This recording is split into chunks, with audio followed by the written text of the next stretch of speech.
nuestra sección Confesiones. Nos acompaña Javier Arellano Ayala, quien es coordinador del grupo ONU SIDA en México. Bienvenido, Javier. Gracias. También Charly Cordero, qué gusto que estés con nosotros, Charly, presidente fundador de México Vivo, fundación que apoya precisamente la investigación y lucha contra el SIDA. También están con nosotros nuestra Estela Durán, bienvenida Estelita, psicóloga. Gracias, y Andrea. también Felicia Garza. Bienvenida, Felicia. Gracias, es un amor, gusto que estés igualmente. con nosotros. Y bueno, nos van a ayudar a responder esta carta de Andrés, que es un joven que no sabe cómo confesarle a sus padres que es homosexual. Hola, me llamo Andrés, tengo 21 años, soy homosexual. Estoy seguro de mis preferencias, pero muy deprimido, porque no sé cómo enfrentar esta situación. Mis padres no saben que soy homosexual. Con mucho trabajo lo he sabido ocultar y nunca han sospechado nada. Ellos son homofóbicos, a pesar de que mi madre tiene un hermano que también lo es, pero lo consideran la maldición de la familia. Lo tienen relegado, todos lo rechazan y me duele que eso me pase a mí. Además, mi madre es muy religiosa y mi padre es militar, exageradamente duro y exigente. Pero debo confesarles a ellos que además de ser homosexual, tengo SIDA. Me contagió mi expareja, que era mayor que yo. Ya no quiero esperar más, aunque mi padre me mate a golpes, pero no quiero morirme sin que sepan la verdad. Tengo miedo de que mi papá culpe a mi mamá por sobreprotegerme y la golpee. Hace tiempo que no lo hace, porque él es muy violento. Ojalá que alguien me pudiera entender que yo no he querido hacerle daño a nadie. Me gustan los hombres y ese es mi gran pecado. Por favor, ayúdenme. Sé que ustedes me sabrán orientar. Ay, Andrés. Dios. Qué fuerte, ¿verdad? Muy la fuerte, historia por la Miguel. que muchísimos o muchísimas Personas lo pasan, ¿no? están pasando, por supuesto. De hecho, le platicaba yo a Andrea, cuando yo leí la carta, verdaderamente pude palpar un dolor tan intenso en este chico, un miedo tan terrible de revelarle a sus papás ambas cosas, ¿no? La verdad es que él va a necesitar muchísima contención. Precisamente en el camerino, Felicia y yo platicábamos de que desafortunadamente en este tema hay mucha desinformación. Entonces, precisamente, gracias por tener este espacio para poderte ayudar, corazón, a que puedas enfrentar esto de la mejor manera. Yo sé que estás sufriendo mucho y, por supuesto, vas a contar con todo nuestro apoyo, incluso con mi apoyo personal, para que lo puedas enfrentar con tus papás, para que podamos esto abrirlo. Lo que se recomienda siempre es abrirlo en un espacio controlado, porque estamos sabiendo, exacto, que el papá es violento. Entonces, mientras más información se le pueda dar a la familia... ¿Qué debe hacer, Oye, doctora? ¿Qué es lo que debe hacer? Yo quisiera clarificar. Sí, exacto, lo que te iba a decir, que hablando de Sí. la desinformación que existe, Exacto. nos encantaría que Charly Cordero nos Charly, conteste, yo soy perdón, Javier. Charly nos contestara, ¿qué es la diferencia entre VIH positivo y SIDA? ¿Cuál es la diferencia? El virus de inmunodeficiencia humana es el VIH. Cuando uno lo adquiere, es positivo ante el virus.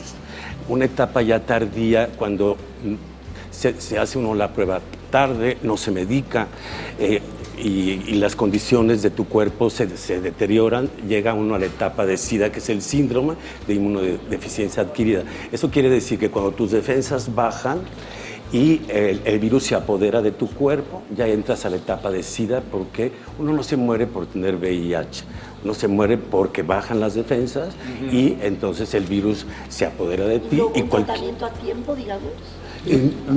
Quisiera complementar, Sí. Gracias Charly, antes que nada gracias por la invitación. Es muy importante diferenciar que no es lo mismo VIH y SIDA, son dos cosas muy diferentes. Claro.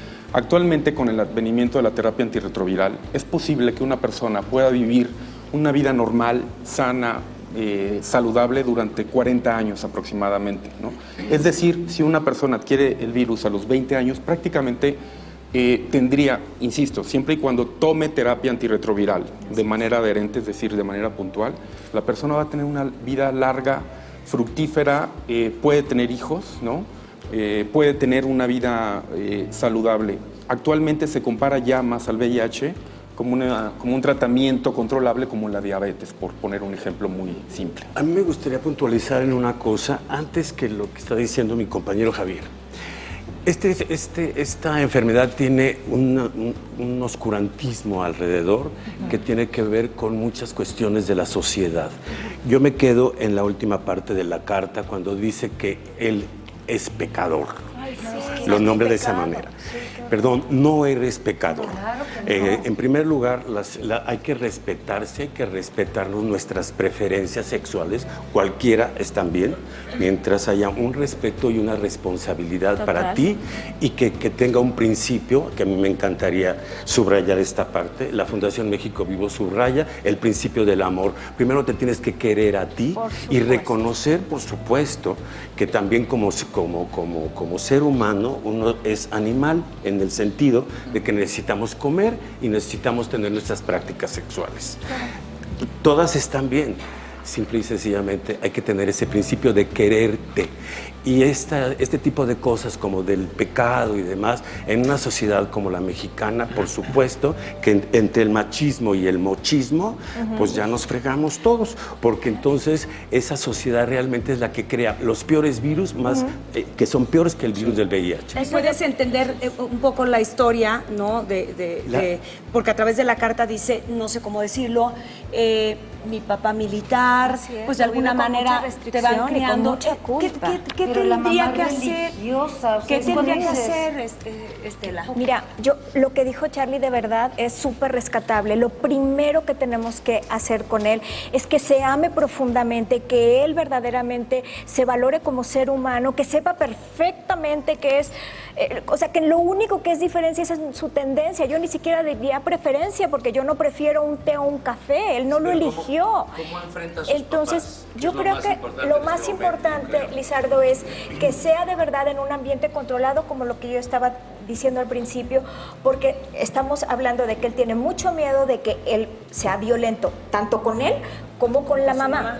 Entonces, si lo hacemos de alguna manera en una terapia, por ejemplo, yo creo que es lo mejor que le puede pasar a una persona que esté viviendo una situación así. ¿Para qué? Para que en el momento que está revelando esta situación, primero es fortalecerlo a él y después enfrentarlo con los papás y darles toda la información a los papás para quitarles culpa, para que el papá sepa que no es culpa de la mamá, que no tiene que ver con la sobreprotección y que no es un pecador, ¿no? O sea, quitarle definitivamente todo ese eso. miedo a una violencia que me parece fuera de lugar. Exacto. Que es a lo que no hay que tenerle ningún miedo. Me imagino que Y puede que es ir a otro algún tema lugar, también. que puede hacer algo para poder enfrentar ese miedo que tiene a la violencia de su padre. Hay un Sí. número de información, perdón, Sí, que adelante. interrumpa, que es el número de Telsida. En la Ciudad de México es 5207-4077. Y ahí se pueden encontrar muchas referencias acerca del tema. Quizá también una recomendación podría ser, Andrés está comunicando dos cosas muy importantes, ¿no? Que vive con VIH y que es homosexual. Quizá, por supuesto, Estela, tú eres especialista, pero quizá priorizar una cosa, ¿no? Es decir, no tiene por qué desclosetarse Reventar totalmente todo de el dos temas tan fuertes para su familia al mismo tiempo. Quizá Claro. seleccionar. Y finalmente concluyo mi comentario con lo que decía Charly. Hay una epidemia de estigma y de discriminación asociada, por supuesto, a la homosexualidad, a las personas transgénero y también al VIH, que mata más actualmente que el mismo virus. Yo trabajaría más en un principio en él, para que esta situación la tiene que enfrentar él primero consigo mismo. Él se tiene que perdonar, no sé de qué. Pero no, se- es que Felicia, se tiene que fortalecer. Felicia, aquí tenemos el claro ejemplo que Claro. tú nos platicabas, y aquí en el programa hoy, de hecho, tuviste la confianza de platicarnos cómo fue tu historia. Te enfrentaste también a un papá al cual tú también le tenías mucho miedo. Bueno, te enfrentaste era a familia, charro, te enfrentaste era- a hijos. ¿Qué consejo le darías tú? ¿Cuál sería el primer paso que él tendría que hacer, aparte de ya todo lo que estamos escuchando? A veces uno quiere poder sacar la carga que uno tiene porque todavía no se encuentra la forma, como lo dijo, de perdonarse, y no hay nada que perdonar, más bien de aceptarse como es. Y aceptar que tiene miedos, que tiene culpa, que tiene vergüenza que se ha ido acumulando. Cuando uno puede quitarse eso, no lo tiene que uno trasladar a otra persona. Yo lo digo por esto. No es necesario, y yo no creo que sea absolutamente necesario, que le tenga que decir a sus padres. Si va a crearles un efecto negativo y más, tal vez ellos no se lo merecen, porque es algo, tú quieres hacer tu vida, la puedes hacer sin tener que manifestarlo abiertamente a tus padres. De todas maneras, tú eres libre en la calle de hacer lo que quieras, ¿Por qué te lo tienes que decir a tus padres? Porque es una causa y efecto lo que vas a causar. En realidad, ¿qué efecto quieres crear en las personas que amas? Por eso muchas veces, o sea, uno puede tener esa carga. Un hombre le engaña a su mujer y en vez de decirlo a un psicólogo y curarse con un psicólogo la culpa que siente, la descarga y le dice a la mujer y le destroza la vida. Pero me Así nada más. Felicia, me imagino que al final, a la larga se van a enterar. Pero Y a lo la que- larga, ¿cuánto tiempo? Lo primero que hay que pensar, ¿qué efecto vas a crear en otro ser que amas? Carolina, Porque ¿por qué? no es porque tú sientes esto, que ya lo quieres, sí, perfecto. Yo lo tuve que pensar mucho tiempo Pero tal vez y él, hay que como hacerlo tiene SIDA, bien diseñado. Tal No vez es, él- perdón. es que yo, perdón, Andrés, es que VIH. quisiera...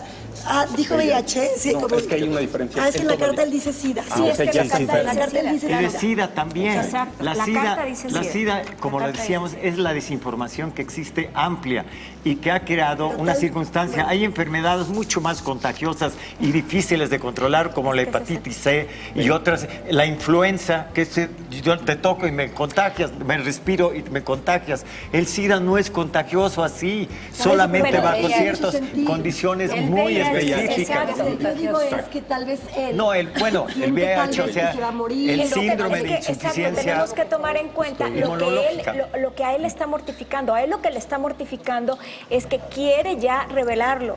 Y, Claro. y como Eso es decía lo que Andrea, yo a lo creo, tal mejor vez ese es el efectivamente tiene esa necesidad porque ya sabe que tiene eso y probablemente quiera comunicarlo con su familia, pues no sé, por el tema del contagio o yo qué sé. Pues ¿no? yo le diría que no lo comunique con la familia en estos momentos Así, en el que en se estos encuentra momentos, de esta primero que se manera. fortalezca, Porque pero después, si primero se tiene tiene esa que necesidad de respetar hacerlo, él sí que lo haga, para poder de una pedir manera respeto controlada. a los demás.